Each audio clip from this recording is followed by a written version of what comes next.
Let's talk a little bit about the Blue Jays then in this situation. We talked about earlier, I can't seem to figure it out in this sense from the baseball side. I always feel like when you look at their roster, pitching, hitting wise, you feel like they should be better. But they're towards the bottom tier in both offensive production and in team ERA. In your perspective right now, what's kind of been going on? And a guy that specifically, their stars outside Vlad Guerrero's gotten going a little bit, but Bo Bichette and George Springer have really, really struggled. And the pitching, which was supposed to be the strength for the team, also has been letting them down as recently so far this season. Yeah, one of the major problems with this Toronto team is that bullpen. Worst bullpen in baseball by ERA. So that is a major problem. The rotation, you had to deal with a slow start with Gausman, and he's had some good starts. He's had some bad starts. There was a velocity thing early on. So we don't know if Gausman is firing on all cylinders right now. Barrios had a great start to the season. He was bad last time out. Kikuchi. Yusei Kikuchi, Blue Jay fans 2 years ago, if you had told them at some point Yusei Kikuchi would be the most reliable starter in the rotation, they would have thought you were nuts. And Kikuchi has been that guy. And you will see Yusei Kikuchi in the third game of this series on Wednesday afternoon. So he has been the most reliable guy. Manoah finally had a good start where he actually sustained his rotation, his delivery. The performance was much better for it his last time out yesterday. So the rotation is still, I think, an area where most Blue Jay fans feel confident because Gausman and Barrios is not going to get bombed every time out. You throw them out there 10 times, 7, 8, 9 times, you're going to get good stuff out of them. So the rotation still feels good. The bullpen is a major issue. And you talked about the bats. It is definitely a George Springer issue, and it is Bo Bichette's start to the season has been disastrous. The fact that we keep running George Springer out there as the leadoff man makes no sense to me. This man has an on-base percentage in the 200s. The on-base is in the 200s. So what do we, because he makes a lot of money, he has to stay in the leadoff spot? Yeah. Hey, he's not entitled to be the leadoff guy. I don't care how much money he's making. Now, you got to play him if he's making as much as he is, but he doesn't have to lead off, especially when you have a guy like David Schneider, who has an on-base percentage near 400. So you've got these lineup issues, and it's not just those two. Alejandro Kirk has sort of been untrustworthy with the bat as well. You've got on top of it, and this is, I think, what is driving all Blue Jay fans wacky. The fact that David Schneider, who we as Blue Jay fans, we all know David Schneider is one of the best hitters on this team, keeps moving in and out and up and down in the lineup, and we just want some consistency. We want him in the top of the lineup. If you want to bat him lead off, that's great. We'd love that. He did that on the Saturday game when the Blue Jays came back from that 7-1 deficit. David Schneider was the leadoff man. And then George Springer was back in there on Sunday at leadoff. You've got a guy that is one of the best hitters on the team, and the Toronto Blue Jays don't know how to deploy him properly. And that just starts to make you wonder about the ability to put the right team forward by the guys who are making the decisions. So that is John Schneider. That is Don Mattingly. That is something that will be answered as the season goes on because somebody's job may be on the line at some point because this team cannot perform to this level. It's too poor. It's really disappointing that it's gotten off to this start. Yeah, I honestly really has. And I think in general, when last year my pick to actually win the division was the Toronto Blue Jays in 2023. This year it's the Baltimore Orioles. That is, I thought the Orioles would make the playoffs last year. That was my bold prediction. Yeah, I did not have the Jays in this situation. I just, it's hard for me to figure out what's going on. I think, Rocco, you have a specific question about one of the other Blue Jays players right now. Yeah, I feel like a guy that, when you think Blue Jays from an outsider's perspective, you're thinking Bichette, you're thinking Vladdy, you're thinking those two names. But I feel like a guy that, I don't know if he flies under the radar with you guys because he's a very talented player and career-wise, he's been great. But guy I really like is Kevin Kiermaier, like his game defensively, offensively, just what he brings to the table. I know he's dealt with some illness. I know he's dealt with a hip injury this season. But what is the vibe out there in Toronto when Kevin Kiermaier is out there really playing at the top of his game? Because like I feel like there's not a ball in the outfield that guy can't catch. Every time it gets hit, you're like this guy's tracking it down and catching this baseball right now. Kevin Kiermaier quickly became a Blue Jays fan favorite after sort of being the villain. I don't know if you guys remember a couple years ago, Kevin Kiermaier had that incident with Alejandro Kirk where Kirk's card fell out of his pocket and Kiermaier picked it up. Blue Jay fans hated Kevin Kiermaier, and he so quickly endeared himself to that team and that franchise and that fan base, and they loved him. And all it took was, like you said, you get a couple balls hit center field that most humans don't get to, but he can. Made some amazing plays. He also hit last year. He's a leader on this team. He's one of the guys that I thought when he came on board, him and Brandon Belt last year, when they came on board, I was look at these guys. These are adults in the room. These are veterans. These are playoff tested guys. And that's what this team needs. And they got him last year. And it didn't matter because they couldn't win a playoff game. Still, Kevin Kiermaier's back this year. They had, those that aren't aware, Kevin Kiermaier was on a 1-year deal last year. They brought him back. And he's, manning center field now. And again, defensively, still up there. I would argue he really has not lost a step. And that veteran playoff tested experience, which I thought would have some weight in this clubhouse, still doesn't have it. And I don't know if it's because this is Vladdy's team and maybe Vladdy's team means Kevin Kiermaier, your role can only rise so high. I don't know. Not in the clubhouse. Have no idea. But like you said, Ryan, it's confusing. How does this team with this much talent, with a lot of playoff talent, this guy? Because now you got Justin Turner on the team. Brandon Belt out, Justin Turner in. And it's scuffling. I really think, I look at it this way. One of the most important roles a baseball manager has is to set the tone in the clubhouse, set the culture, set the expectations, and hold the team to that, and drive the team from that aspect to greatness. And they're just not able to do that. They were unable to do it with Charlie Montoyo, and this new group led by John Schneider and Don Mattingly is not getting it done either. There's a ton of talent. They're just not executing. They're not getting it done. Yeah, they're stuck in the mud a little bit. Now I can see why, especially Toronto was thinking about getting Ohtani. Why apparently they were so in on the sweepstakes, besides that he's very good. And one of the best players, not even in the league, just in this generation that the game has ever seen. So, and then we should have asked him about that. That's something we should have asked about. What do you think about Ohtani going there and then then not actually going there? And if some other guy's random plane from Shark Tank or something like that was something like that, right? That was the journey of it.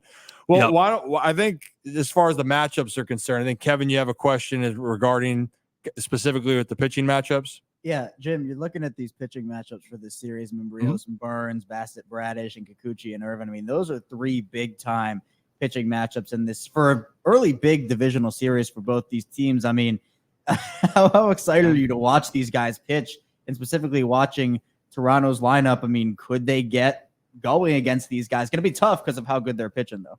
Yeah, I really I wish I could be at tonight's game because throughout the duration, Barrios has been fantastic. Again, if we could scratch off all that last start's performance did to his numbers, Barrios was looking great. And going up against Corbin Burns, who is my pick, Tariq Skubal or not, I'm still riding with Corbin Burns to be the AL Cy Young. So those two going head to head is a fantastic matchup. One thing I have learned in myself over the couple of years of doing this is I really like pitching. I love pitching. When I do my top 100 players, I always have way too many pitchers in my top 100 when I compare it to like ESPN and MLB. So I absolutely love pitching more than I guess I should, because I value it too high. So Barrios and Burns is wonderful because Blue Jays maybe best pitcher in Barrios. Again, Kikuchi with his numbers can make an argument for it. Corbin Burns is a Cy Young. You guys have to love that Kyle Bradish is not just back, but he's back and he's pitching really well. Oh, yeah. Two outings, only 1 run each time out. The Dodgers get Walker Buehler back. Walker Buehler can't go 4 or can't get through 4 beyond 4, and he's giving up 3 runs each time out. So now Walker Buehler's was a longer absence and is coming back from surgery, and Kyle Bradish, sort of sidestepped surgery and is going this route. But you gotta love that you have him back. Bassett's been a little up and down this year, so how he goes is gonna be interesting. And then that Kikuchi Irvin one, that's one that most people might sleep on, but that could be a very interesting matchup as well. Kikuchi, I have these bad memories of Kikuchi getting bombed at Camden Yards. Yes. So I wonder if he has those memories as well, and if he can overcome them and pitch well against this lineup that can just feast. I'm interested. It's a great pitching matchup. I'm hoping to go to the Wednesday afternoon game. I might not be able to stay the whole time, but because it's such an early start, I might be able to get to that 12:30 game and then get back home in time before the kids get off the bus. I got my fingers crossed on that one. Well, hey, I think we have another thing. Zach, you want to lead into that?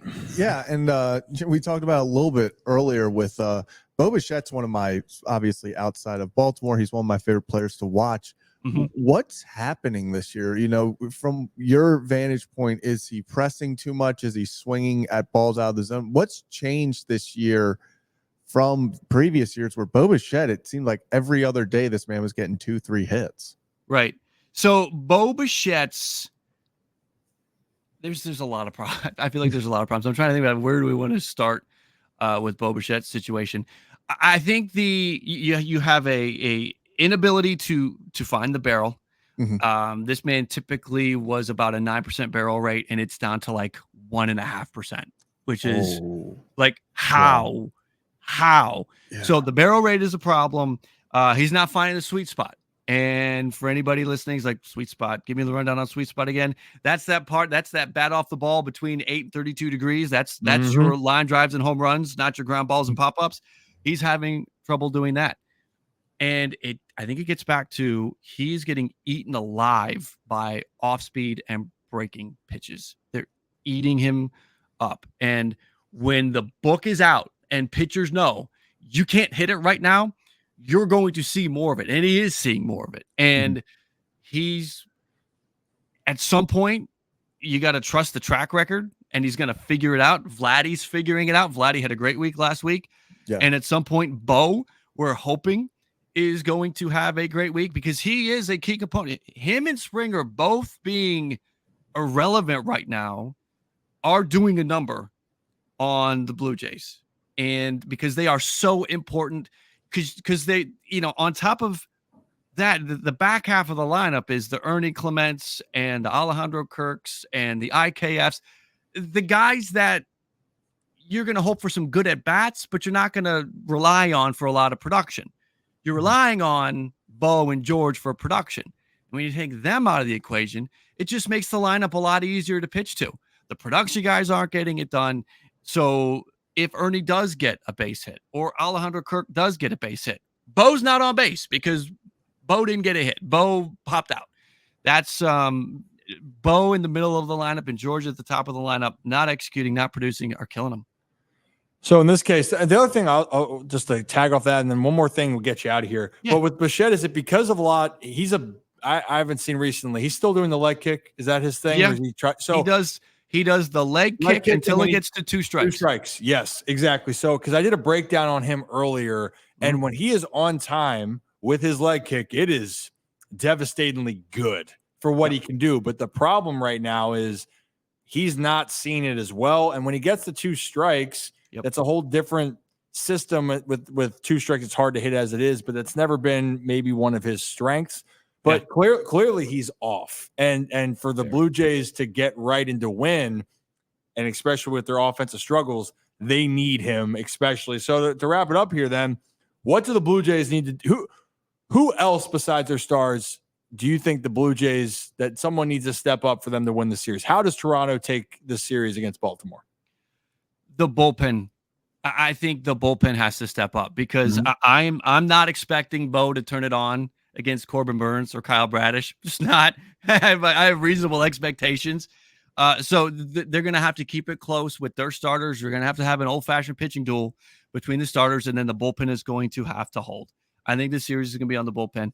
Vladdy, I'm glad that Vladdy's starting to see it because, again, I'm not going to expect one of my guys that are struggling to start to click when they're facing two excellent starting pitchers. So give me the bullpen to try to be the consistent force that can either hold a slim lead or keep the game close late. Because if you come in there and you start giving up bombs, the Blue Jays, last I checked, the bullpen, home runs allowed, they were either tied for first or second.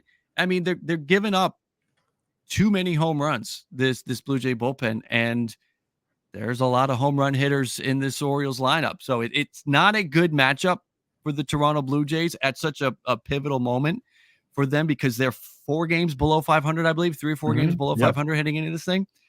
And you can't get swept by the Baltimore Orioles and be looking at 7 games below 500. You've got to be competitive here. I'm hoping that we can get that together. I do like your point about Bo Bichette, though. I think it was Mateo a couple of years ago had a leg kick and then he killed it. And he just had a little bit of a step forward, and he got off to an amazing start last April. Now, he could not sustain it, but he made a change.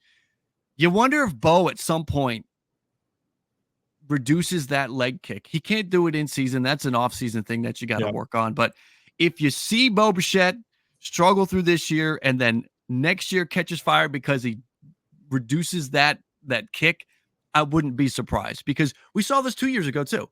Bo had trouble with the fastball. It was either 22 or 23. He had a terrible start to the season. He couldn't catch up to the fastball. And again, it's his whole, I refer to it as the hitter's windup. It is so dependent on timing because there's so much going on that if you get off just a little bit, toast.